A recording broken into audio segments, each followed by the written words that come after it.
Hey guys, welcome back to another episode of Max's Garage. And today I have picked up a 350 Olds rocket engine from my neighbor. I paid $140 for it. I don't have any purpose for it, but I figured, hey, I might be able to make a video out of it and maybe get it running instead of it going to the scrap. So far what I've done is it had that Edelbrock Performer aluminum intake on it. And I peeled that thing off because it was unfortunately left open. You may see tape remnants on there, but the tape had, given way because it sat outside beside that guy's shed for upwards of a year. And water got into it, and it really did a number on, gummed up the intake ports and all that good stuff. But so far, I've cleaned out those to the best of my ability so far. I mean, I'll wipe them out finally when I go to put the intake back on. I still have to clean out the intake. I've pulled all 8 spark plugs, and so far I've taken the air compressor and WD-40 and just been trying to blow the thing out and clean all the water out of it. Thankfully, it does turn over. When I first seen it, I made sure it turned over a little bit. That way I knew it wasn't stuck, because if it was stuck, there's too much work to be had. And as of right now, I am getting ready to see if the starter will turn it. So as you can see, I have my conglomeration of my truck battery and some jumper cables hooked up to the starter. And I'm going to take this here screwdriver and jump the 2 terminals. Oh, all right.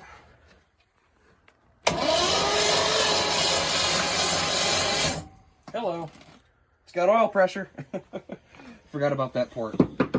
Awesome. So that tells me that at least the starter works. It doesn't sound like there's anything binding in the bottom end. It had a pretty even crank to it.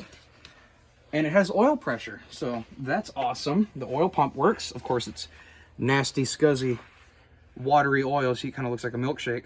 There's water content in the oil. But I'll definitely change that before I go to start the thing, of course. Awesome. I felt compression out of the number 1 cylinder. Kind of blew a little bit of moisture into my face. Awesome. That's good. So let me do a little bit of cleaning around here, and I'll bring you back. We're going to drop the oil pan. I'll flip it on its back, drop the oil pan, and clean it all out, because with as much, this, unfortunately, the oil cap was left off of it, and as you can tell by all the rust in there, water's been going in there from rain for a long time. But I'll pull the oil pan and clean all that out, make sure that there's any damage that is, would prevent me from starting it, and I'll bring you back in just a few minutes. All right.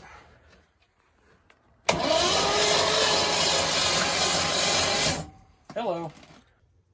Good morning. Today I pick up where I pretty much left off last night, where I said that I was going to flip the engine over and pull the oil pan off. I've decided against that because I realized that I have to pull the front cover, and that involves pulling the whole front dress off and pulling the harmonic balancer off, and that's just a lot of work for not a lot of gain per se. So what I decided to do instead is I pulled the engine over here to the edge of the shed, and I drained the nasty stuff that was in it. I have a clip of it I'll put in the video now. You can see there. So as you've seen there was some pretty nasty, like gum, like almost like a jello paste coming out of there, and it was some nasty stuff. And what I did was I took some clean oil that I had in a can over here, and I poured it down through here, as I was showing you guys yesterday where this was left open. I flushed it through, and I poured some down the valley when I had the intake manifold off. And that's another thing, I didn't think to turn the camera on when I came out here this morning, and I put the intake on. You didn't miss much. It was just, the 12 volts and setting it on there with RTV all over it. You didn't miss anything. So anyways, that's put back on. All the bolts are tight except for this one stupid E-Torx that the previous owner put in there that I have to tighten. I have to find the socket for it. But other than that, right now I'm getting ready to clean up these spark plugs. This isn't one of the bad ones. This is the worst one in this engine. You can see I'll be lucky to make this one fire again. I'm just going to try to clean them up and see if I can reuse them, just for saving money's sake. So I'm going to get after that just with some brake clean, and I gotta go get a wire brush, and I'll just scrub it down, spray it, and I'll clean in between the electrode and the ground strap with my shirt, kind of like this. I'll just pinch the rim of my shirt and run it through there, just to make sure that there's no greasy substances between there where the spark is made, so it makes at least some sort of a spark. So I'll go get that wire brush, and I'll be right back. So I got my wire brush. This is a Lincoln Electric brush. I'm not sure if the script's on it. Oh, here you go. You might be able to see it. Lincoln Electric. You get these at Home Depot. I like them a lot. They're I believe a brass wire brush. So they're a soft bristle than, steel. So it will, if you're cleaning up aluminum or something like that, and you don't want to scratch the actual material and just like scrub off corrosion or whatever, that worked great. But anyway, got this spark plug. I'm just gonna lightly put a little brake clean on there. And go to town. Scrub them off. This takes forever to do all 8 of them, especially because one of these things are really rusty, as you've seen. So on that note, I'll bring you back when they're done. Alright, so I got all the spark plugs cleaned up, as you can see here. They all look pretty good. Even the one that was rusty, whichever one it was. They all look pretty good. I think they'll run, good enough. As of right now, I picked up all the spark plug wires, put them back in their order. I gotta put the spark plugs back in here in a minute. I did have the starter hooked up to my grandfather's button that I had to fix. The power wire, the gator clip was falling off. The wire started to come apart, so I just cut it and respliced it. And it worked good. Spun it over a little bit, and I think my battery's starting to die, so I'm gonna take this and put it back in my truck real quick.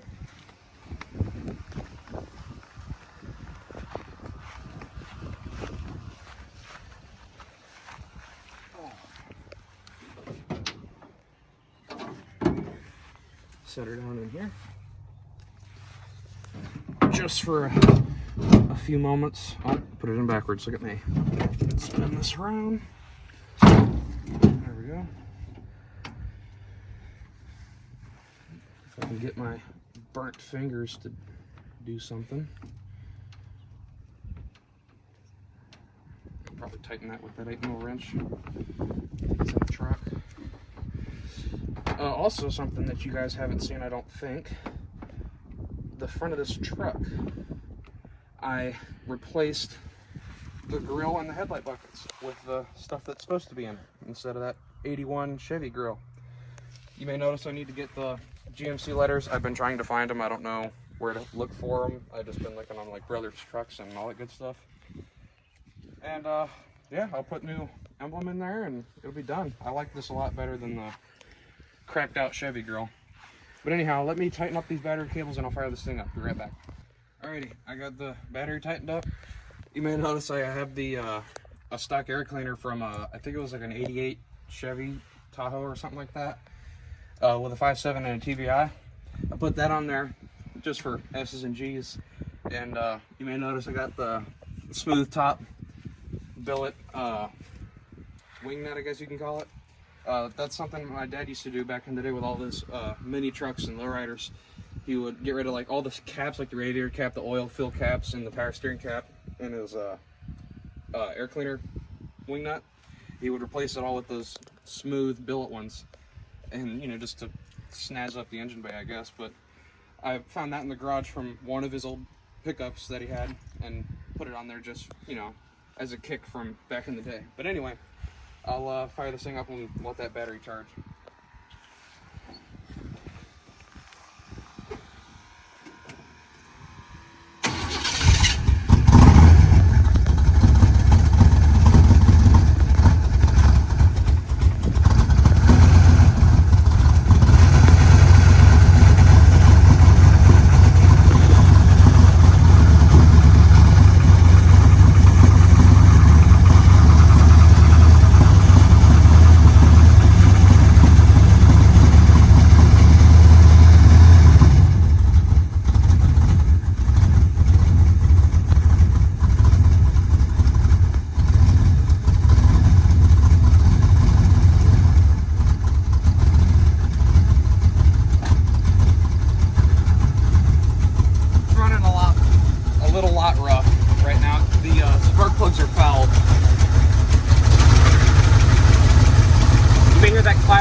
fall asleep over here.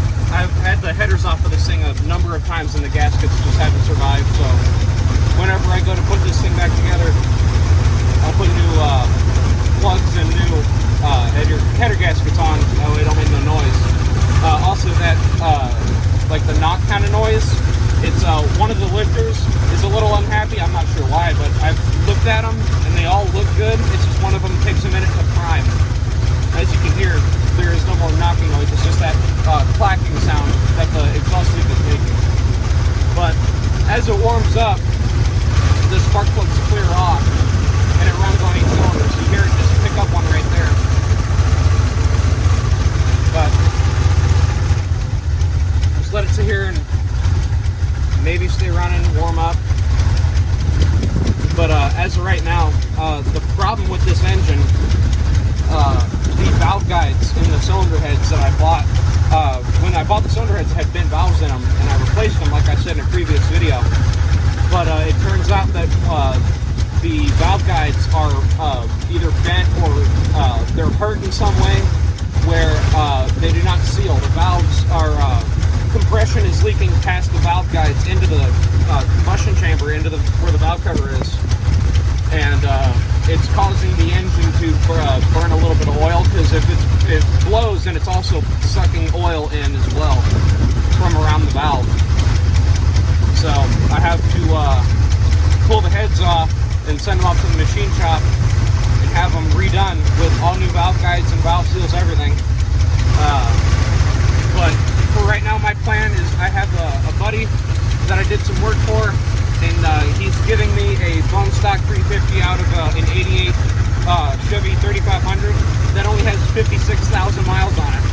So my plan right now is to take that engine, which is a TBI engine, put this intake manifold and carburetor on it, and put that in here and just enjoy it reliably for however long. And down the road later on, I'll build this engine from the ground up. That way it's a fresh start and it's right, and I know it's right, and I'll put that back in here. But for right now, I'll let this battery charge up, let this thing warm up, and I'll bring you back. Alright, instead of deciding to pull the battery back out of my truck after I put it in that are charged, I decided to just move the truck over here so I could just, you know, whenever the battery gets low, I can just start the truck and it can run the alternator. And I ran a pair of beefier jumper cables that I had laying around over to the starter and hooked up. Pops the starter button. That works. You may hear it kind of like fluctuate, like rear, kind of like something like that. You know, my expert Chevy starter noises. It's because the flex plate back here, I guess they like bent it up moving the engine around or something, but it's a little bit bent, so it kind of wobbles a little bit while you're turning it over, so it makes the starter sound uneven. But anyway, that's besides the point. None of the spark plugs are in it yet. I, you know, as you've seen, cleaned them up. They're just laying on the floor right now. I did hook up an oil pressure gauge here. It's just a snap-on tester hooked right into the gauge port on the front of the block. I put a brand new Wix filter in, as you can see there, which, it appears to be leaking a little bit. Oh no, that's not leakage. Never mind, I'll take that back. It's from me cleaning the valve cover with a Scotch-Brite and some Dawn and water in a spray bottle. Cleaning up the valve cover, you can see here. It's gonna come out pretty nice. This is just, you know, 5 seconds, scrub it down, just wipe it off. Compared to that, it looks 1,000 times better. So I'll clean up the valve covers and start wire wheeling the intake and the rest of the block, because I'm going to paint it the Oldsmobile Rocket Gold again. But the reason why I am stopping the working on it today, because this distributor is a Proform distributor, and I bought a new cap for it, put it on there off camera, and you may notice there's something missing here. That's because this is a this distributor requires an ignition box, like an MSD box. So this distributor, for my case, is not going to work because I do not have an MSD box or ignition box of any kind that I can work with this. So what I've done is I went on Amazon and I bought the cheapest distributor, HEI, that you can buy for a small block Oldsmobile, well, Oldsmobile engines, period. I believe the 307 through the 455 big block are all the same distributor, according to the internet. So I went ahead and ordered that distributor. It was $60 shipped. It'll be here tomorrow. So I will have to pick the revival part of this up tomorrow. In the meantime, I'd like to start cleaning up these valve covers and the intake manifold and start wire wheeling the block, getting ready for paint there, because regardless, I need it to look a little better than it does so I can post it on Facebook. Because it at least has to look the part. So right now, I got my little rag, little piece of Scotch-Brite, or steel wool, my bad. Just spritz a little bit on here, a little bit there. Check this out. You see how it looks? A couple seconds of scratching it up, or scuffing it down, however you want to say it. Down here, it's a little bit more pitted. It's not going to come out perfect at all, because once the metal's, hurt, it doesn't come back, of course. But for a couple of seconds of scratching it up here, should be good enough. Wipe it off. Check out that difference. That looks a whole lot better than that. It's still a little bit smeary, but whatever, you get the idea. Looks like dang near a mirror. So I'll probably put you on time lapse on the tripod here, and I'll get to cleaning these up.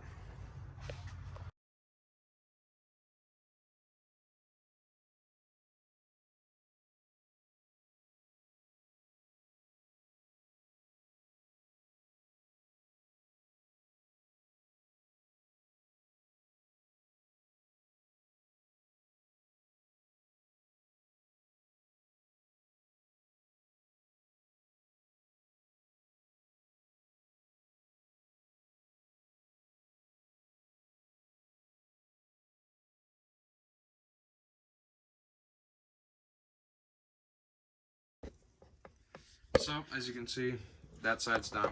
It looks better than it did. All this in here is all pitted. So, I mean, I'm sure if I work at that longer, I can lighten it up maybe a little bit more, but... So, I'm going to get started on this side, and I'll bring you back when it's done.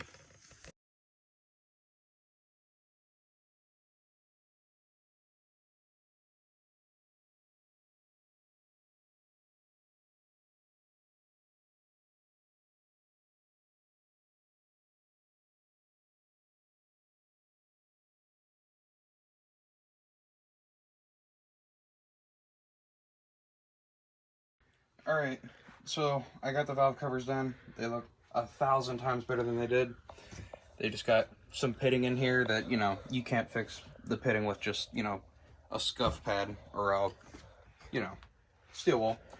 But anyhow, those are done up to, my standards. They're good enough for me. Anyway, I'm going to take a wire wheel of a few different variants to get into all the cracks and crevices of this intake manifold. You see the little spot there, and that's pretty much what it'll look like.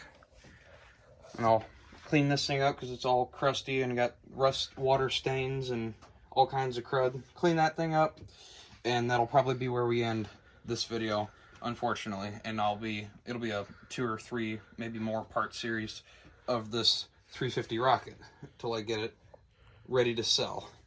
So I'm going to go ahead and start brushing this intake down, and I'll bring you back when it's done.